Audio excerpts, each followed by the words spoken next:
یوم طائف حیات طیبہ کا شدید ترین دن۔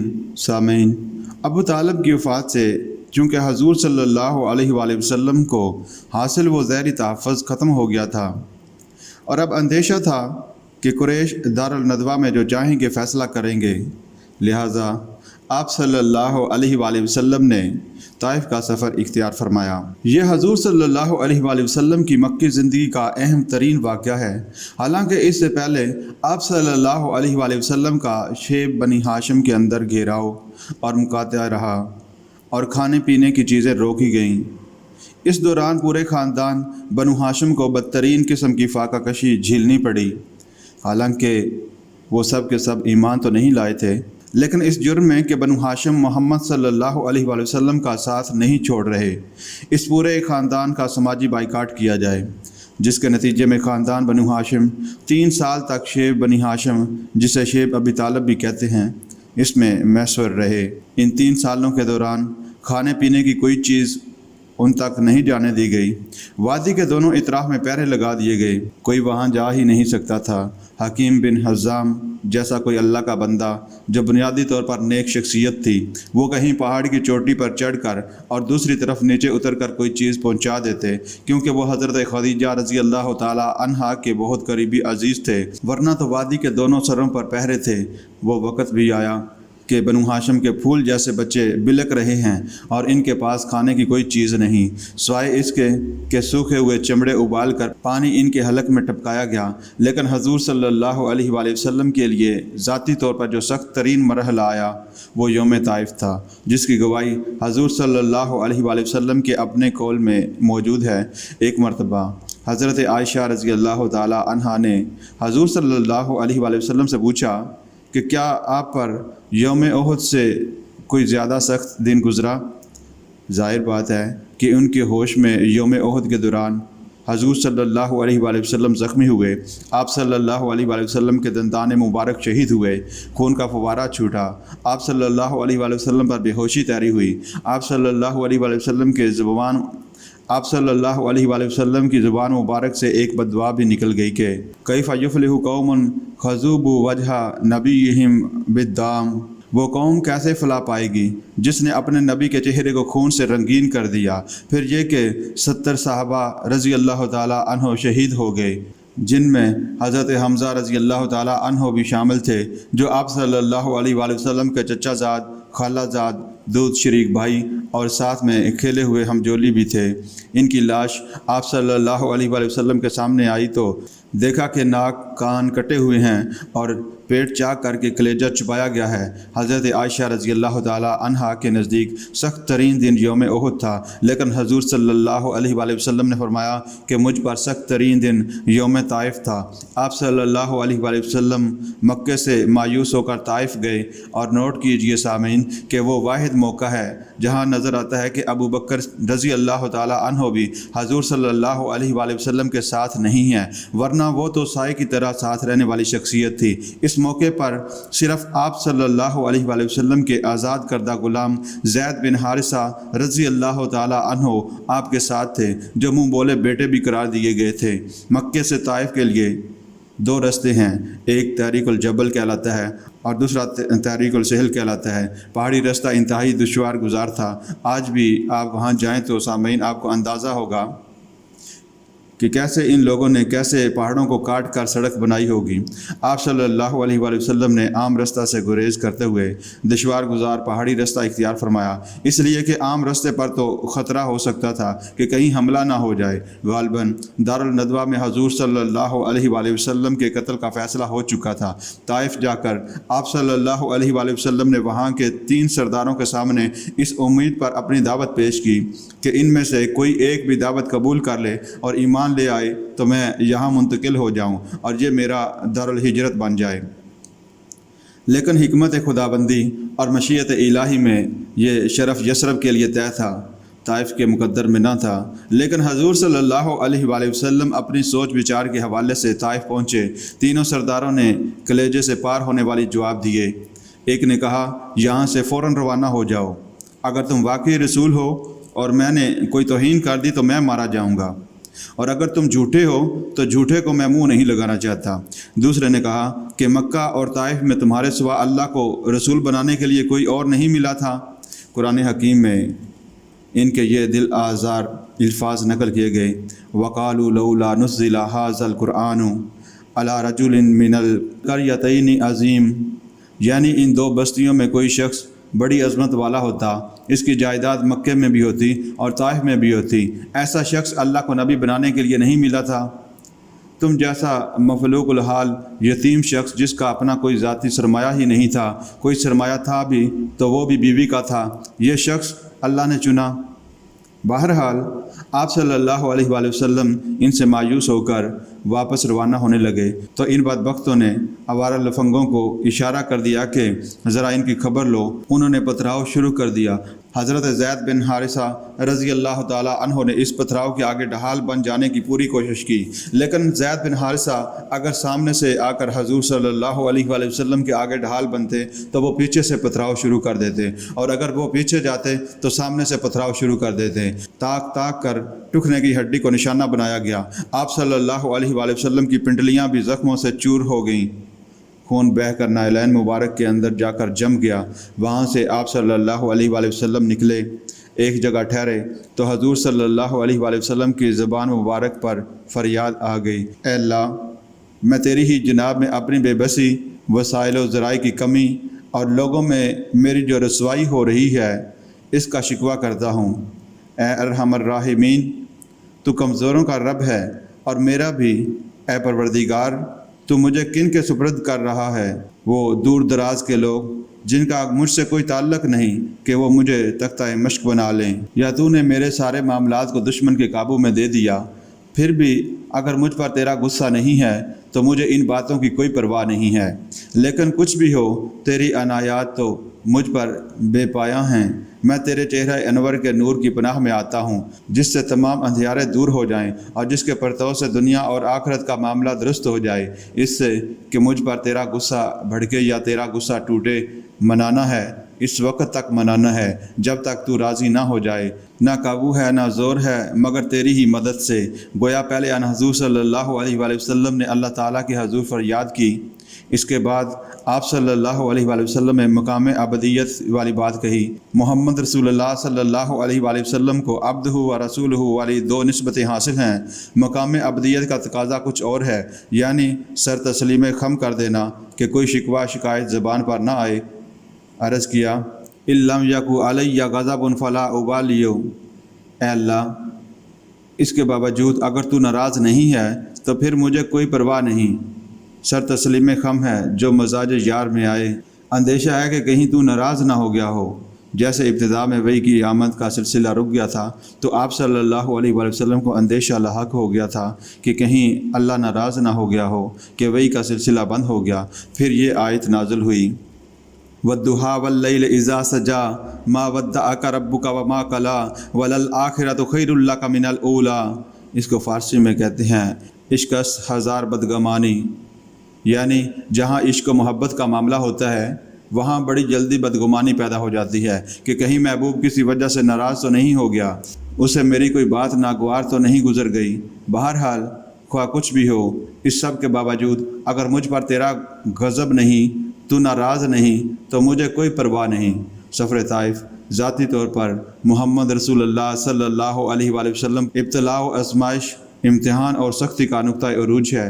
مولانا مناظر حسین گیلانی رحمۃ اللہ علیہ نے اپنی تصنیم النبی الخاتم میں اسے سیرت طیبہ کا ایک اہم موڑ یعنی ٹرننگ پوائنٹ قرار دیا ہے۔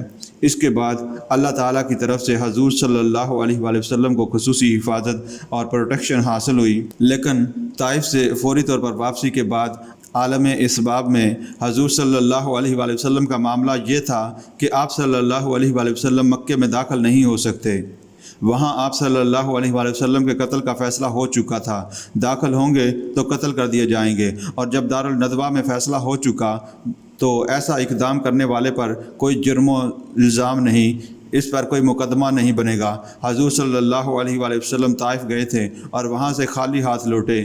سامعین نوٹ کیجئے کہ یہ نقطہ واضح کرنا چاہتا ہوں کہ حضور صلی اللہ علیہ وآلہ وسلم کی عالم اسباب میں ساری جدوجہد قدم بقدم زمین پر چل کر ہوئی۔ عالم اسباب کو استعمال کرتے ہوئے آپ صلی اللہ علیہ وآلہ وسلم نے ایک مشرک اور کافر کو پیغام بھیجا کہ اگر تم مجھے اپنی امان میں لے لو تو میں مکے میں آ جاؤں۔ ابھی میں بتا چکا ہوں کہ قبائلی زندگی کا یہ اصول تھا کہ اگر ایک شخص نے امان دے دی تو سب کی طرف سے امان ہو جائے گی، لیکن اس کافر نے انکار کر دیا۔ پھر آپ نے زید بن حارثہ کو ایک دوسرے شخص کے پاس بھیجا، لیکن اس نے بھی انکار کر دیا۔ تیسرا شخص مطعم بن عدی شریف النفس تھا، اس کے پاس آپ صلی اللہ علیہ وآلہ وسلم کا پیغام پہنچا تو اس نے کہا آپ میری امان میں ہیں، آ جائیں۔ آپ صلی اللہ علیہ وآلہ وسلم نے کہلا بھیجا کہ یوں نہیں، آؤ اور خود لے کر جاؤ۔ اس کی وجہ کیا ہے؟ یہ کہ حضور صلی اللہ علیہ وآلہ وسلم ایسے ہی مکے میں داخل ہو جاتے اور کچھ لوگ آپ صلی اللہ علیہ وآلہ وسلم پر فوری طور پر حملہ آور ہو جاتے تو وہ بعد میں کہہ سکتے تھے کہ ہمیں کیا معلوم کہ انہیں مطعم بن عدی نے امان دے دی ہے۔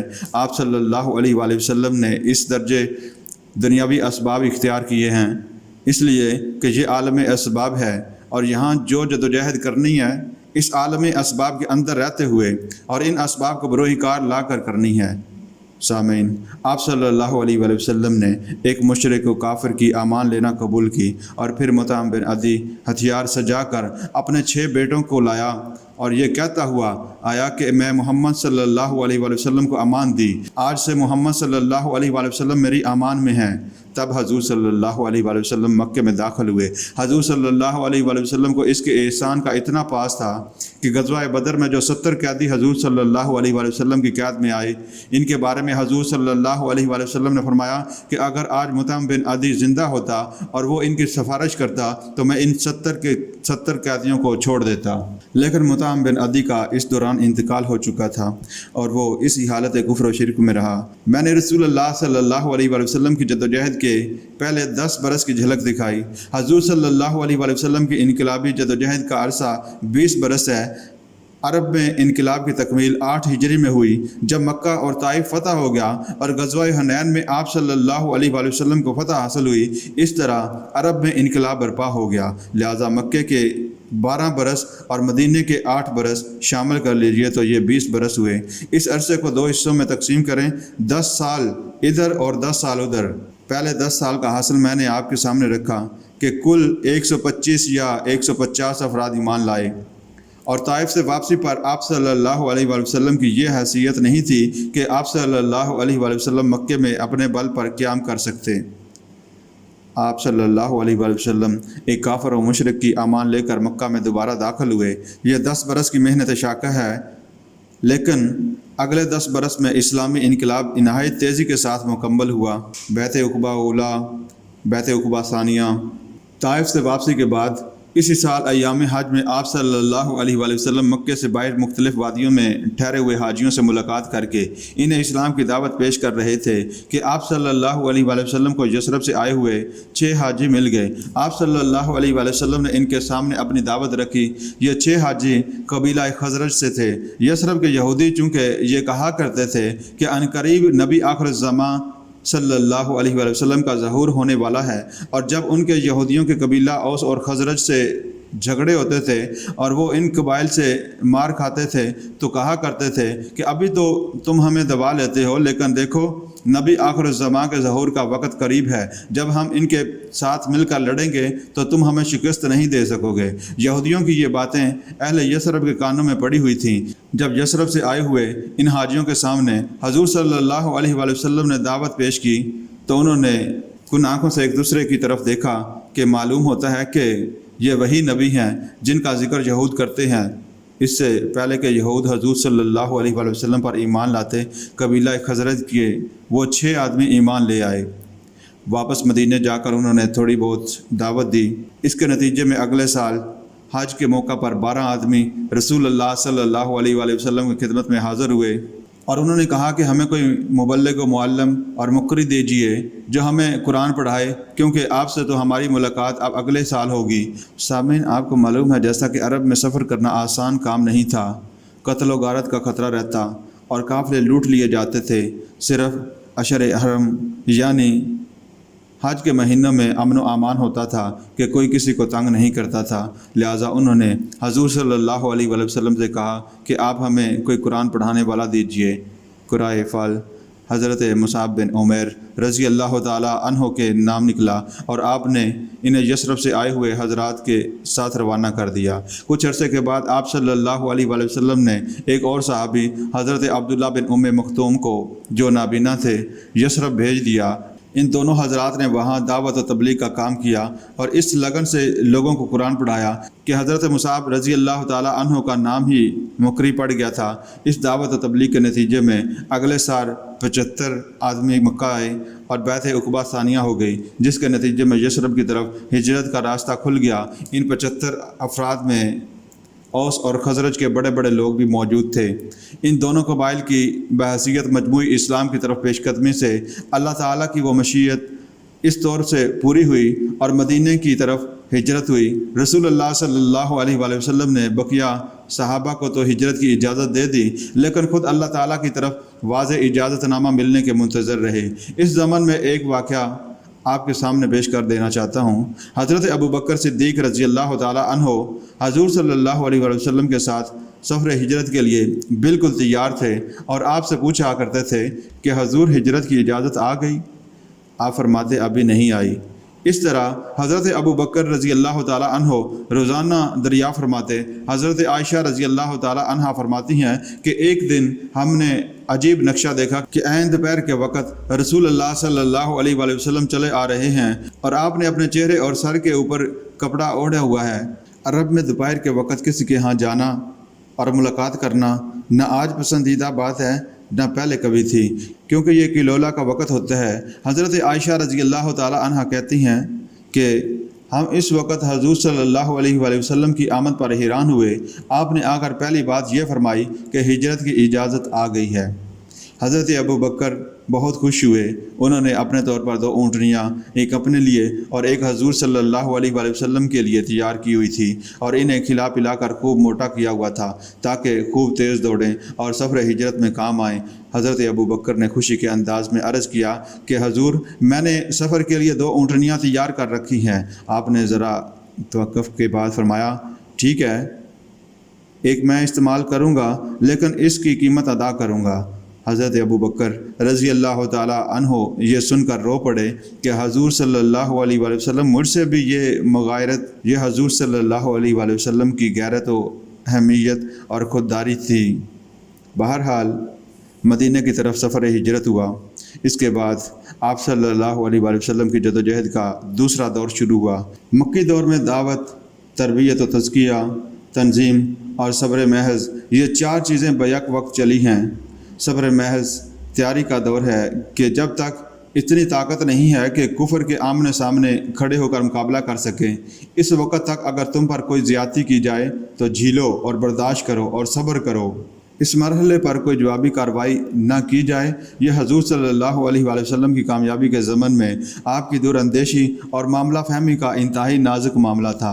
وحی جلی یعنی قرآن مجید میں کوئی ایسا حکم نہیں آیا تھا، لیکن اس حکم کا تذکرہ بعد میں سورۃ النساء میں بائیں طور پر کیا گیا۔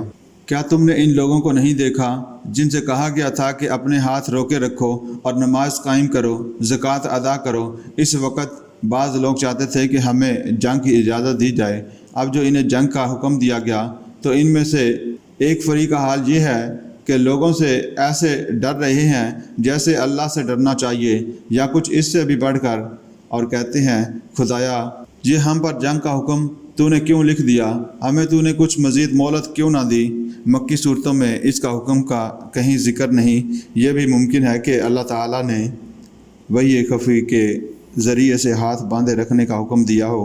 اس سے زیادہ قرینہ قیاس یہ ہے کہ حضور صلی اللہ علیہ وآلہ وسلم کا اپنا تدبر اور آپ صلی اللہ علیہ وآلہ وسلم کی اپنی تدبیر تھی۔ حضور صلی اللہ علیہ وآلہ وسلم کی اپنی سوچی سمجھی رائے تھی کہ کوئی انقلابی جماعت جو ابھی تعداد اور قوت میں تھوڑی ہے، اگر وہ پرتشدد ہو جائے تو وہ کچل دی جائے گی۔ یہی وجہ ہے کہ تمام تر تشدد کے باوجود، حالانکہ انہیں ستایا اور مارا جا رہا تھا، انہیں گھروں میں نظر بند کیا جا رہا تھا، انہیں بھوکا پیاسا رکھا جا رہا تھا، خاص طور پر غلاموں پر انتہائی تشدد کیا جا رہا تھا۔ حضرت عمار رضی اللہ تعالی عنہ کے والدین حضرت سمیہ اور حضرت یاسر رضی اللہ تعالی عنہ کو تو شہید کر دیا گیا۔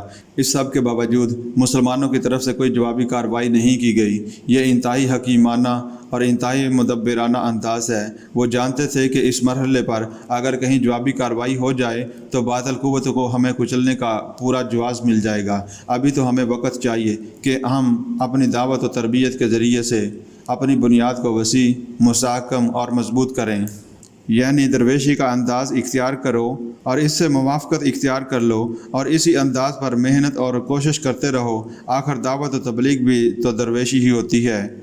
پھر یہ کہ درویش کو اگر کسی نے تھپڑ بھی مارا تو وہ اس کو جواب میں تھپڑ نہیں مارے گا۔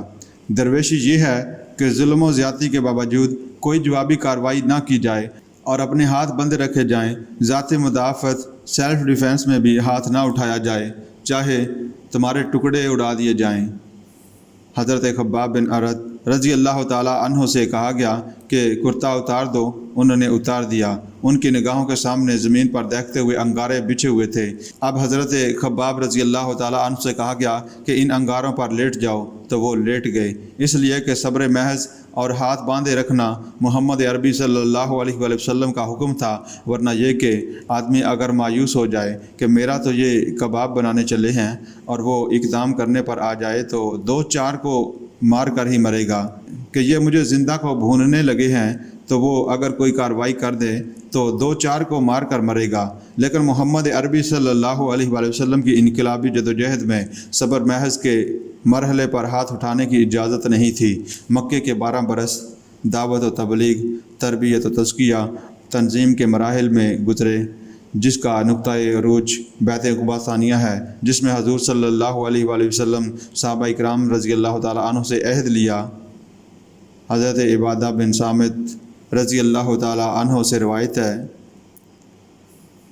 ہم نے اللہ کے رسول صلی اللہ علیہ وآلہ وسلم سے بیعت کی تھی کہ آپ کا ہر حکم سنیں گے اور مانیں گے، خواہ مشکل ہو، خواہ آسانی ہو، خواہ طبیعت آمادہ ہو اور خواہ ہمیں اپنی طبیعت پر جبر کرنا پڑے، خواہ آپ دوسروں کو ہم پر ترجیح دے دیں، اور جنہیں بھی آپ صلی اللہ علیہ وآلہ وسلم ذمہ دار بنائیں گے ان سے ہم جھگڑیں گے نہیں، ان سے تعاون کریں گے، اور جہاں بھی ہوں گے حق بات اور صحیح مشورہ ضرور پیش کریں گے۔ ہم اللہ کے معاملے میں کسی ملامت کرنے والے کی ملامت سے نہیں ڈریں گے۔ یہ ایک عظیم بیعت تھی جس سے ایک تنظیم وجود میں آئی۔ داخلی استحکام کی خاطر اقدامات۔ مدینے میں آ کر آپ صلی اللہ علیہ وآلہ وسلم نے داخلی استحکام کی خاطر 6 مہینے میں 3 کام کیے۔ مسجد نبوی کی تعمیر، جس سے ایک مرکز بن گیا۔ اب یہ دارالندوہ بھی تھی، دارالمشاورت بھی، یہ دارالامارہ بھی تھی اور دارالصلاۃ بھی، یہی دارالتعلیم، دارالتزکیہ اور دارالاحسان بھی تھی۔ اسے آپ خانقاہ، درسگاہ، تربیت گاہ، عبادت گاہ، ایوان حکومت، عدالت اور پارلیمنٹ ہاؤس کہہ لیں۔ الغرض کہ مسجد نبوی کی شکل میں ایک مرکز وجود میں آ گیا۔ حضور صلی اللہ علیہ وآلہ وسلم نے انصار اور مہاجرین کے مابین مواخات قائم کر کے انہیں بھائی بھائی بنا دیا تاکہ اسلامی جماعت کے 2 حصے مربوط ہو جائیں۔ نمبر 3، حضور صلی اللہ علیہ وآلہ وسلم نے یہودیوں کے ساتھ یہ معاہدہ کر کے انہیں جکڑ لیا کہ اگر مدینے پر باہر سے حملہ ہوا تو اس کا سب مل کر جواب دیں گے۔ سامعین، یہاں میں آپ کو ایک بات بتاتا چلوں کہ مستشرقین نے اپنی کوتاہ نظری کے باعث رسول اللہ صلی اللہ علیہ وآلہ وسلم کی حیات طیبہ کے مکی اور مدنی دور کے طرز عمل کو متضاد قرار دیا۔ ٹائن بی نے حضور صلی اللہ علیہ وآلہ وسلم کے بارے میں ایک بڑا زہر بھرا جملہ کہا تھا، یعنی محمد صلی اللہ علیہ وآلہ وسلم نبی کی حیثیت سے تو ناکام ہو گئے لیکن بحیثیت سیاستدان کامیاب ہوئے۔ مکے میں دعوت و تربیت، تزکیہ اور صبر محض کا جو نقشہ تھا، اس کے نزدیک انبیاء کا کام یہی ہوتا ہے۔ یہی کام 3 سال تک حضرت عیسیٰ علیہ السلام نے کیا۔ اس کا کہنا یہ ہے کہ محمد صلی اللہ علیہ وآلہ وسلم جب مکے میں ناکام ہو گئے تو انہوں نے معاذ اللہ مدینہ کی طرف راہ فرار اختیار کی۔ مستشرقین ہجرت مدینہ کو فلائٹ ٹو مدینہ کہتے ہیں، حالانکہ یہ فرار نہیں تھا بلکہ ایک متبادل مرکز، الٹرنیٹ بیس کی طرف منتقلی تھی۔ پہلے آپ نے متبادل مرکز کی تلاش میں طائف کا سفر اختیار فرمایا تھا، لیکن مشیت ازدی کچھ اور ہی تھی۔ چنانچہ اللہ تعالیٰ نے یہ متبادل مرکز الٹرنیٹ بیس مدینہ کی شکل میں عطا کیا۔ انقلابی جدوجہد میں اقدامات کے مرحلہ کے آغاز کے لیے مدینہ کی حیثیت ایک بیس کی تھی۔ برطانوی پروفیسر منٹگمری واٹ، جسے ضیاء الحق صاحب نے خاص طور پر پاکستان بلایا تھا، اس نے سیرت محمدی صلی اللہ علیہ وآلہ وسلم پر 2 کتابیں لکھی ہیں، محمد at Mecca, Muhammad at Medina. اس نے ان دونوں کتابوں میں اپنے تئیں رسول اللہ صلی اللہ علیہ وآلہ وسلم کی زندگی کے متضاد پہلوؤں کو نمایاں کیا۔ اس کا کہنا یہ ہے کہ مکے والا محمد صلی اللہ علیہ وآلہ وسلم کچھ اور مدینے والا کچھ اور ہے۔ مکے والا محمد تو دائی، مبلغ، مزکی اور درویش ہے، اور اس کی سیرت میں واقعتاً نبیوں والا نقشہ نظر آتا ہے، جبکہ مدینے والا محمد تو ایک مدبر، منتظم، اسٹیٹس مین، سیاست دان اور سپہ سالار ہے۔ اس کے نزدیک یہ دونوں شخصیتیں بالکل علیحدہ علیحدہ ہیں۔ اس سے قطع نظر کے محمد ایٹ مدینہ میں اس نے حضور صلی اللہ علیہ وآلہ وسلم کے مداح اور تعریف کے تمام ممکنہ الفاظ کو جمع کر لیا ہے۔ آپ کی دور اندیشی، معاملہ فہمی، آپ کی صحیح صورتحال کے بارے میں صحیح اقدامات کی صلاحیت، آپ صلی اللہ علیہ وآلہ وسلم کی انسان شناسی اور ہر انسان کی ذہنی سطح کا اندازہ کرتے ہوئے اس کی سطح پر بات کرنا اور ہر انسان سے کی صلاحیت و استعداد کے مطابق کام لے لینا جیسے تمام خصوصیات کا تذکرہ اس نے کھلے دل کے ساتھ کیا۔ اس نے حضور صلی اللہ علیہ وآلہ وسلم کی موقع شناسی، تدبر اور سیاست وغیرہ کے جتنے بھی اعلیٰ ترین اوصاف ہیں، ان کا ذکر فعل تفصیل کے سیغے میں کیا۔ اس سے ایک مسلمان دھوکہ کھاتا ہے کہ یہ کتاب حضور صلی اللہ علیہ وآلہ وسلم کی تعریف میں لکھی گئی ہے، حالانکہ در حقیقت وہ تضاد بیان کر رہا ہے کہ بحیثیت سیاستدان، اسٹیٹس مین تو آپ صلی اللہ علیہ وسلم کے یہ اوصاف ہیں، جبکہ بحیثیت نبی آپ ناکام ہو گئے اور آپ کو مکے سے بھاگ کر مدینے میں پناہ لینا پڑی۔ یہ وہ زہر ہے جو اس نے گھولا ہے، لیکن حضور صلی اللہ علیہ وآلہ وسلم کی معاملہ فہمی، دور اندیشی اور اسٹیٹس مین شپ کا اس نے گھٹنے ٹیک کر اعتراف کیا۔ رسول اللہ صلی اللہ علیہ وآلہ وسلم کے انہی اوصاف عالیہ کا شہکار مساک مدینہ تھا، جس میں آپ صلی اللہ علیہ وآلہ وسلم نے مدینہ میں آباد یہودیوں کے 3 قبیلوں کو پابند کر لیا۔ بعد میں وہ ایک ایک کر کے غداری کے مرتکب ہوتے رہے، لیکن ظاہری بات ہے کہ جب وہ غداری بھی کرتے تھے تو چھپ چھپ کر اور ڈرتے ڈرتے، کیونکہ وہ اس معاہدے میں جکڑے ہوئے تھے۔ کھلے عام ان سرگرمیوں کی جرأت نہیں تھی، در پردہ سازشیں کرتے رہے۔ وہ کبھی مکے والوں کو ابھارتے، کبھی کسی اور کو۔ بعد میں اس معاہدے کی خلاف ورزیوں کے سبب یہودیوں کے 3 قبائل بنو کنیکہ، بنو نذیر اور بنو قریظہ مدینہ سے نکال دیے گئے۔ رسول اللہ صلی اللہ علیہ وآلہ وسلم کی طرف سے چھاپہ مار مہموں کا آغاز۔ حضور صلی اللہ علیہ وآلہ وسلم نے مدینہ میں ابتدائی 6 مہینے مذکور بالا 3 کاموں کے لیے صرف کیے، اور 7ویں مہینے آپ صلی اللہ علیہ وآلہ وسلم نے چھوٹے چھوٹے چھاپہ مار دستے مکے کی طرف بھیجنے شروع کر دیے۔ اب یہ باطل کو چیلنج دینے کا انداز ہے۔ غزوہ بدر سے پہلے آپ صلی اللہ علیہ وآلہ وسلم نے ایسی 8 مہمات روانہ کی۔ بدقسمتی سے سیرت کی وہ کتابیں جو انگریزی دور میں لکھی گئی، ان کے مؤلفین نے ان واقعات کو اہمیت نہیں دی اور انہیں چھپایا ہے، یہاں تک کہ علامہ شبلی نے بھی ان کو نقل نہیں کیا۔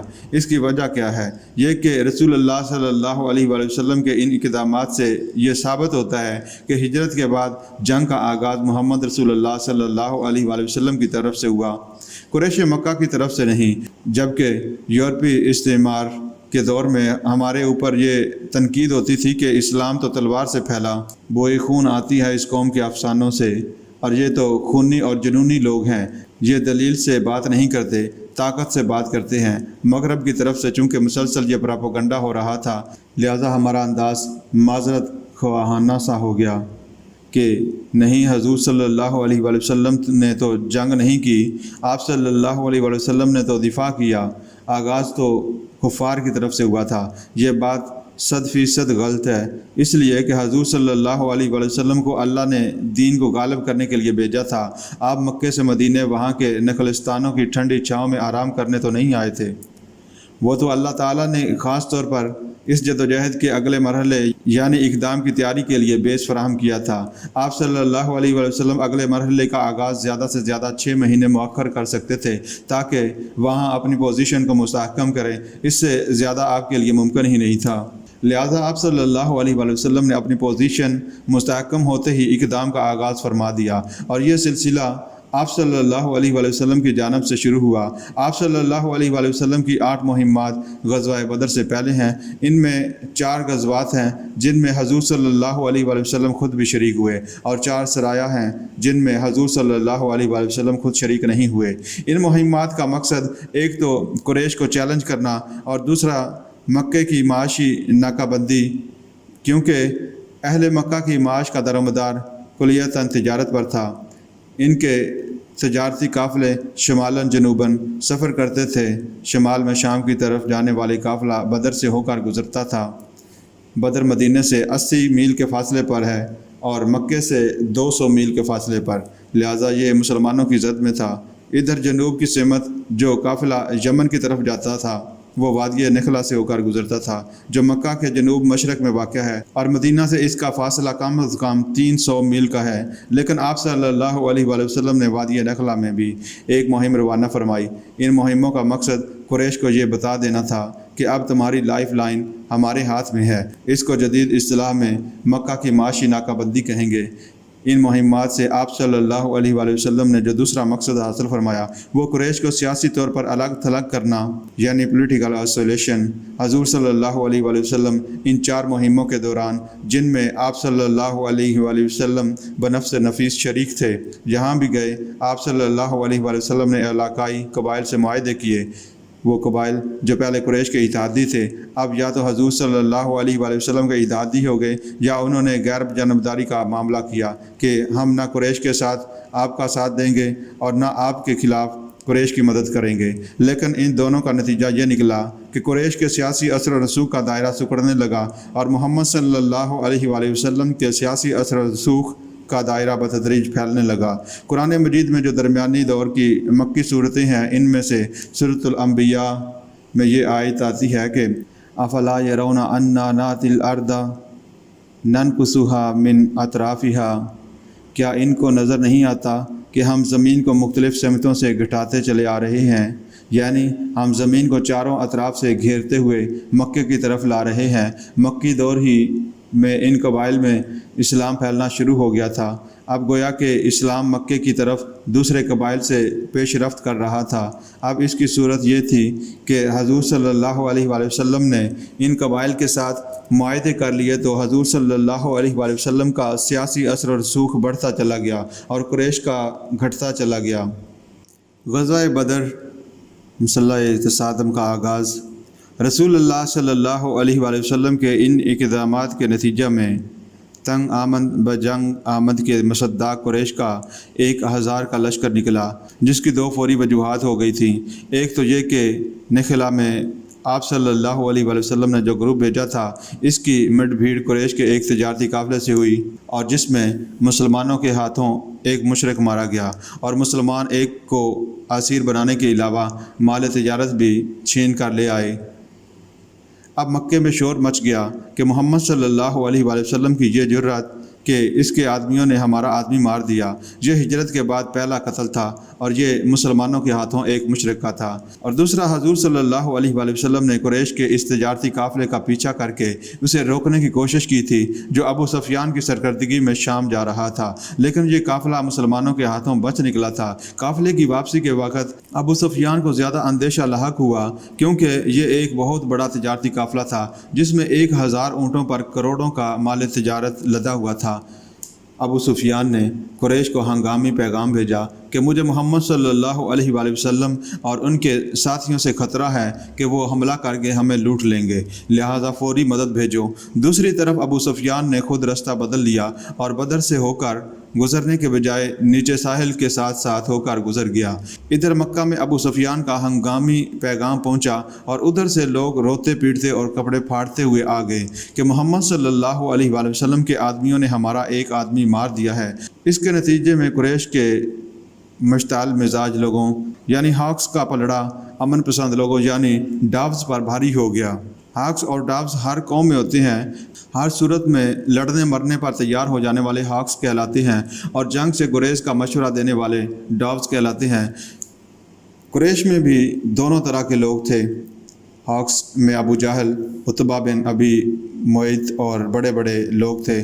ان کا کہنا یہ تھا کہ چل کر مدینے پر فوج کشی کرو اور محمد صلی اللہ علیہ وآلہ وسلم اور ان کے ساتھیوں کو ختم کر دو۔ دوسری طرف ان میں ڈاوز بھی تھے، جن میں ایک بزرگ شخصیت عتبہ بن ربیعہ بھی تھا، جو بدر کے میدان میں پہلا مقتول ہے، لیکن وہ بہت شریف النفس انسان تھا۔ دوسرے حکیم بن احزام تھے، جو شاید اندر ہی اندر ایمان بھی لا چکے تھے لیکن ابھی ظاہر نہیں کیا تھا، وہ بھی بہت شریف النفس انسان تھے۔ یہ دونوں حضرات کہتے تھے کہ اب بلا ہمارے سر سے ٹل گئی ہے، محمد صلی اللہ علیہ وآلہ وسلم اور ان کے ساتھی یہاں سے چلے گئے، اب تم محمد صلی اللہ علیہ وآلہ وسلم کو بقیہ عرب کے حوالے کر دو، اس لیے کہ محمد صلی اللہ علیہ وآلہ وسلم تو چین سے بیٹھنے والے نہیں ہیں، انہوں نے اپنی دعوت پھیلانی ہے، تو جو رد عمل ہمارا ہے وہی سارے کے سارے عرب کے لوگوں کا ہوگا، کیونکہ سب مشرک اور بت پرست ہیں۔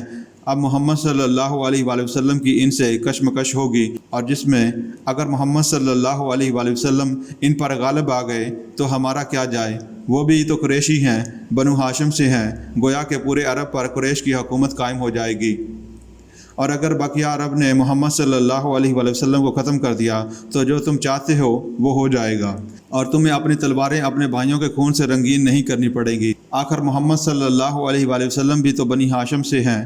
بہرحال جب یہ دو چیزیں سامنے آ گئیں تو ڈاوز بے بس ہو گئے اور ہاکس نے طبل جنگ بجا دیا۔ وہ جنگ کی تیاریوں میں مصروف ہو گئے اور 1000 کا لشکر کیل کانٹے سے لیس کر کے لڑائی کے لیے تیار ہو گئے۔ ایک بات اور سامعین نوٹ کیجئے کہ جب کفار عین بدر کے میدان میں پہنچ گئے اور ادھر سے حضور صلی اللہ علیہ وآلہ وسلم بھی 313 کی نفری لے کر آ گئے تو لشکر مکہ کو یہ پیغام پہنچ گیا کہ اب ہمارا قافلہ تو بچ کر نکل گیا ہے۔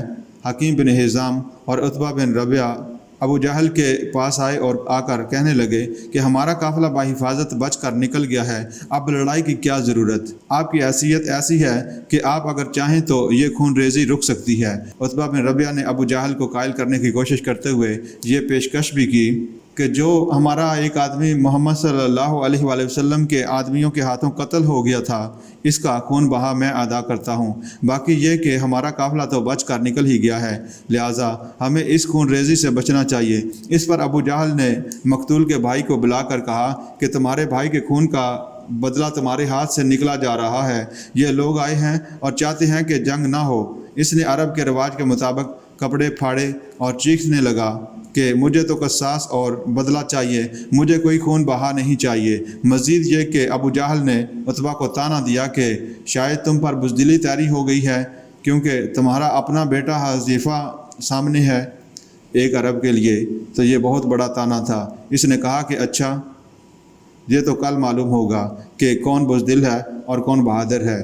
اگلے دن سب سے پہلے عتبہ اپنے بھائی شیبہ اور بیٹے ولید کو لے کر میدان میں آیا اور مبادرت طلب کی۔ ادھر سے 3 انصاری صحابی مقابلہ کے لیے نکلے۔ عتبہ نے پوچھا کون ہو تم؟ انہوں نے کہا انصار مدینہ۔ عتبہ نے کہا نہیں، ہمیں تم سے کوئی سروکار نہیں، ہمیں اپنے ہم پلہ لوگوں سے لڑنا ہے، ہم ان کاشتکاروں سے لڑنے نہیں آئے۔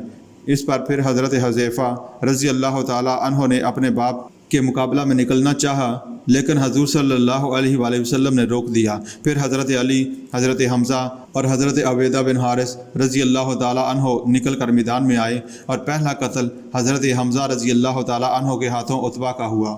اس طرح وہی شخص جو جنگ روکنا چاہتا تھا لیکن بزدلی کا طعنہ برداشت نہیں کر سکا، سب سے پہلے وصل جہنم ہوا۔ حضرت علی رضی اللہ تعالیٰ عنہ نے شیبہ کا کام تمام کیا، پھر دونوں لشکر باہم ٹکرائے اور اس میں اللہ تعالیٰ نے اپنے نصرت سے اہل ایمان کو فتح عطا فرمائی اور اس دن کو یوم الفرقان قرار دیا گیا۔ یہاں سے حضور صلی اللہ علیہ وآلہ وسلم کی انقلابی جدوجہد آخری مرحلے میں داخل ہو گئی۔ یہ مسلح تصادم جس کا آغاز غزوہ بدر سے ہوا 6 سال جاری رہا۔ آپ صلی اللہ علیہ وآلہ وسلم کی حیات طیبہ کے 12 سال دعوت و تزکیہ، تنظیم اور صبر محض کفو ایدیکم کے مراحل میں گزرے۔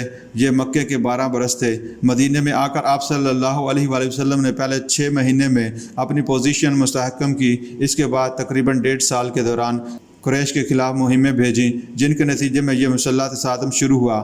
اس طرح گویا کہ سانپ کو بل میں سے نکالا گیا، اس لیے کہ مکہ تو حرم ہے، وہاں جا کر کشت و خون کی کوئی پسندیدہ شے نہیں ہے، لہذا قریش کو وہاں سے نکالنا، سانپ کو بل سے نکال کر باہر لے آیا جائے اور پھر اس کی گردن کچلی جائے۔ بدر میں ان کے چوٹی کے 70 سردار مارے گئے، جن سے ان کی کمر ٹوٹ گئی۔ اس کے بعد 6 سال تک مسلسل جنگ لڑی گئی، جس کے دوران غزوہ بدر، غزوہ احد، غزوہ احزاب اور غزوہ خیبر وغیرہ ہوئے۔ محمد رسول اللہ صلی اللہ علیہ وآلہ وسلم نے غلبہ دین کی جدوجہد کے لیے پوری تیاری کی تھی، افراد کو تیار کیا تھا، ان کا تزکیہ کیا تھا، ان کے اندر ولولہ پیدا کر دیا تھا، انہیں نظم کا خوگر بنا دیا تھا، پھر ان کی للہیت اس درجے کو پہنچ چکی تھی کہ شہادت ہے مطلوب و مقصود مومن، نہ مال غنیمت نہ کشور کشائی۔ یہ ساری تیاری کر کے آپ صلی اللہ علیہ وآلہ وسلم میدان میں آئے تھے۔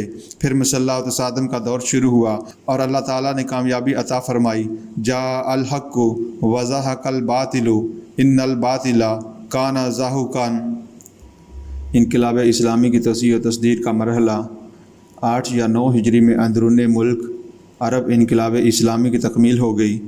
جیسے ہوا اور بادل بغیر کسی رکاوٹ کے ادھر سے ادھر جا رہے ہیں، اسی طرح نظریہ بھی جائے گا۔ نظریہ پھیلے گا تو انقلاب کی توسیع ہوگی۔ جو انقلاب اپنے آپ کو انقلاب تو کہے لیکن کسی حدود کے اندر محدود ہو جائے۔ کسی بھی انقلاب کا صحیح لٹمس ٹیسٹ یہ ہے کہ وہ علاقائی حدود سے باہر نکلتا ہے یا نہیں۔ انقلاب فرانس صرف فرانس تک ہی محدود نہیں رہا، بلکہ پوری دنیا میں پھیلا اور پوری دنیا میں جمہوریت کا دور آیا۔ انقلاب روس لاطینی امریکہ اور کیوبا تک پہنچا۔ یہی وجہ ہے کہ محمد صلی اللہ علیہ وآلہ وسلم کے انقلاب کا بین الاقوامی اور عالمی مرحلہ بھی فوراً شروع ہو گیا، جس کا آغاز حضور صلی اللہ علیہ وآلہ وسلم نے خود فرمایا۔ نہ صرف جزیرہ نمائی عرب تک انقلاب کی تکمیل آپ صلی اللہ علیہ وآلہ وسلم نے بنفس نفیس خود فرمائی، بلکہ اگلے مرحلہ میں انقلاب محمدی صلی اللہ علیہ وآلہ وسلم کی توسیع و تصدیر کے بین الاقوامی اور عالی مرحلے کا آغاز بھی آپ صلی اللہ علیہ وآلہ وسلم نے فرمایا۔ اس ضمن میں 3 باتیں سامعین نوٹ کیجئے کہ جب تک صلح حدیبیہ نہیں ہو گئی، جسے قرآن انا فتحنا لک فتحا مبینا قرار دیا، حضور صلی اللہ علیہ وآلہ وسلم نے بیرون عرب نہ کوئی داعی اور مبلغ بھیجا اور نہ ہی کوئی نامہ مبارک روانہ فرمایا، بلکہ پوری توجہ عرب کے اندر ہی مرکوز رکھی تھی تاکہ یہاں انقلاب آ جائے۔ 10 برس تک آپ صلی اللہ علیہ وآلہ وسلم نے مکے سے باہر قدم نہیں نکالا، سوائے اس کے کہ عکاظ کا جو میلہ لگتا تھا، جس میں آس پاس کے قبائل چلے آتے تھے۔ کبھی کبھار آپ صلی اللہ علیہ وآلہ وسلم وہاں تشریف لے جاتے۔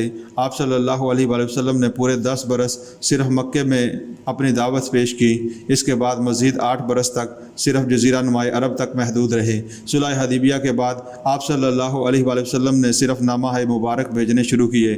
آپ نے ہرقل شاہ روم، خسرو پرویز شہنشاہ ایران، مقوقس شاہ مصر اور نجاشی شاہ حبشہ کو نامہ مبارک بھیجے۔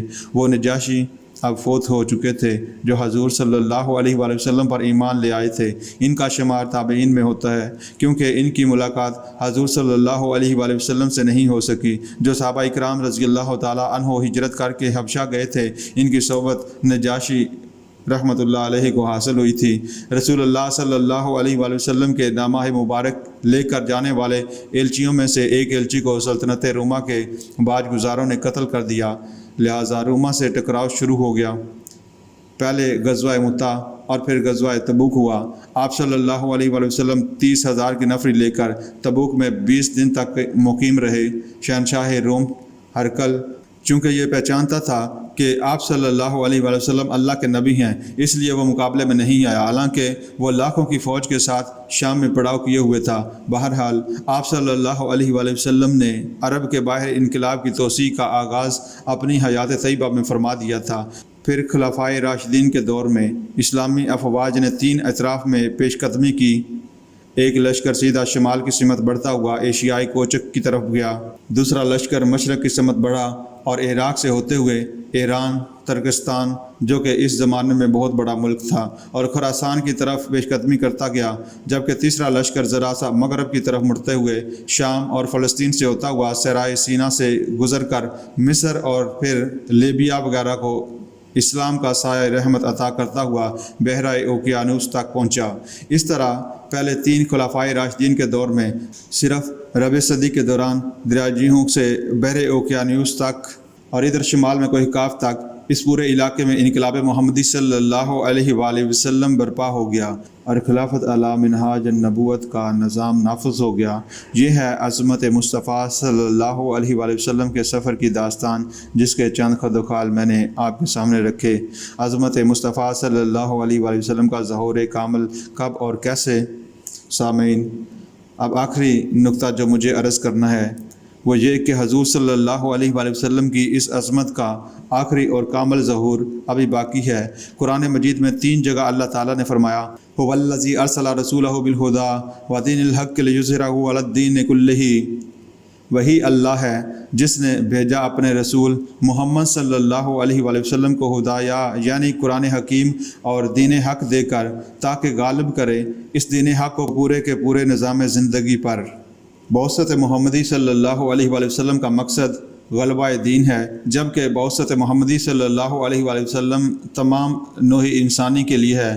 یہ مضمون قرآن مجید میں مختلف الفاظ میں 5 مرتبہ آیا، لیکن اس زمن میں اہم ترین آیات مبارکہ وما ارسلناک الا کافۃ للناس بشیرا ونذیرا، ہم نے نہیں بھیجا ہے آپ کو اے محمد صلی اللہ علیہ وآلہ وسلم مگر پوری نوع انسانی کے لیے بشیر اور نذیر بنا کر۔ سامعین، اس صغرا کبرا کو جوڑ لیجئے تو نتیجہ یہ نکلتا ہے کہ بعثت محمدی صلی اللہ علیہ وآلہ وسلم کا مقصد بتمام و کمال صرف اس وقت پورا ہوگا جبکہ کل روح عرضی پر اور پورے عالم انسانیت پر اللہ کا دین غالب ہوگا، ورنہ وقت فرصت ہے کہاں، کام ابھی باقی ہے، نور توحید کا اہتمام ابھی باقی ہے۔ احادیث نبوی صلی اللہ علیہ وآلہ وسلم میں قیامت سے قبل عالمی غلبہ اسلام کی صریح پیش گوئی موجود ہے۔ محمد رسول اللہ صلی اللہ علیہ وآلہ وسلم نے خبر دی ہے کہ قیامت سے قبل کل روح عرضی پر نظام خلافت علی منہاج النبوت قائم ہوگا۔ ہمیں یقین ہے کہ وہ دور لازماً آئے گا اور اس وقت اصل میں رسول اللہ صلی اللہ علیہ وآلہ وسلم کی بعثت کا مقصد بتمام و کمال پورا ہوگا۔ آج سے 1400 سال پہلے خلافت راشدہ کے دور میں اسلامی افواج نے جس طرح 3 اطراف میں پیش قدمی کی تھی، اس وقت اسلام کا عالمی غلبہ زیادہ دور نظر نہیں آ رہا تھا۔ شمال کی طرف جانے والی افواج نے ایشیا کوچک میں جا کر دم لیا اور مشرق اور مغرب میں اس تیزی سے فتوحات ہو رہی تھیں کہ رکتا نہ تھا کسی سے سیل رواں ہمارا، کوئی طاقت ایسی نہیں تھی جو اس سیل رواں کو روک سکے۔